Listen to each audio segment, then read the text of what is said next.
Bismillahirrahmanirrahim. Assalamualaikum warahmatullahi wabarakatuh. Saya Nur Azuraini binti Muhammad Zulkifli, GB 03772, bersama dua orang rakan, Ni Abdul Hafiz bin Ni Aziman dan Wan Ahmad Syahid bin Wan Abdullah Lutfi. Saya daripada Pusat Kuliah Kota Baru akan membentangkan madah Fiqh Muamalat dan Jinayah PPY 1172, bertajuk Hukum Mencuri Mengikut Undang-Undang Islam.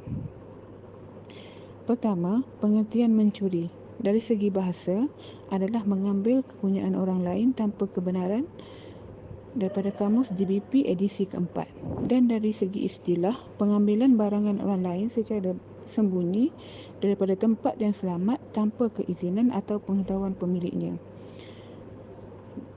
Daripada segi kanun keseksaan, seseorang yang mengambil apa-apa harta yang boleh dialih daripada mana-mana pemilik harta tanpa kerelaan dengan tujuan hendak mengambilnya.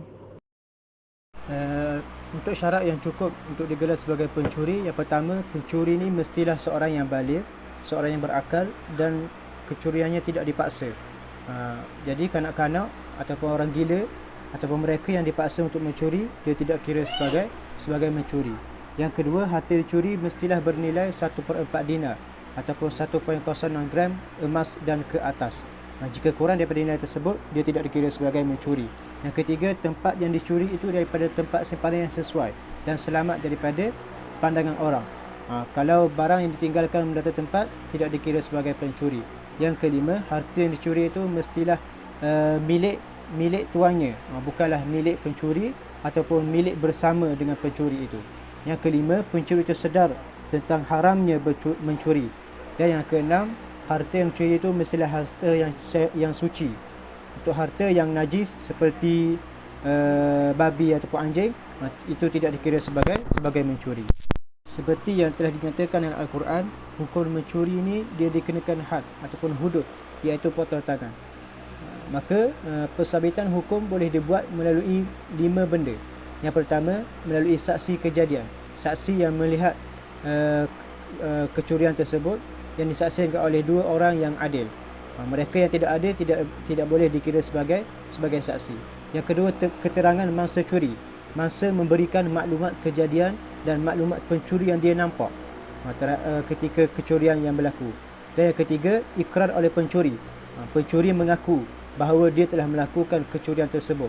Dan yang kelima, qarinah, pihak pendakwa ataupun pihak mangsa mempunyai bukti yang kukuh yang boleh dikaitkan dengan perbuatan yang dilakukan oleh pencuri tersebut.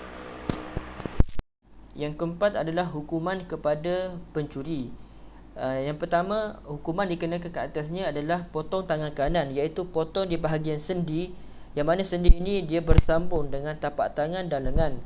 Kemudian apabila dia melakukan lagi kesalahan buat kali yang kedua, maka dikenakan potong di bahagian kaki kiri, iaitu di buku lali. Buku lali ini adalah merupakan bahagian tengah kaki. Walaupun dipotong di bahagian kaki kiri, tetapi tumit masih boleh digunakan lagi untuk berjalan. Hukuman ini berdasarkan firman Allah Subhanahu Wa Taala dalam surah Al-Maidah ayat 38.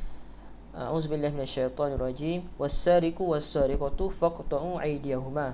Maksudnya, bagi lelaki dan perempuan yang mencuri, faqta'u aydiyahuma, maka potonglah tangan keduanya. Seterusnya yang kelima, iaitu gugur hukuman potong tangan. Jadi terdapat beberapa keadaan di mana hukuman itu tidak dapat dilaksanakan ataupun ia gugur sebelum ia dilaksanakan. Jadi antara halangan-halangan tersebut adalah, yang pertama, tuan barang itu menafikan orang yang dituduh itu mencuri hartanya ataupun menafikan keterangan dengan saksi-saksi. Yang kedua, pencuri menarik balik pengakuan dia, sedangkan pertuduhan ke atasnya telah dibuat tanpa bukti, iaitu hanya bersandarkan pada pengakuan semata-mata. Yang ketiga, pencuri mengaku bahawa barang yang dicuri itu adalah miliknya dengan bukti yang kukuh, yang mana dapat diterima dengan kesahihannya. Itu sahaja daripada kami. Assalamualaikum warahmatullahi wabarakatuh. Sekian, terima kasih.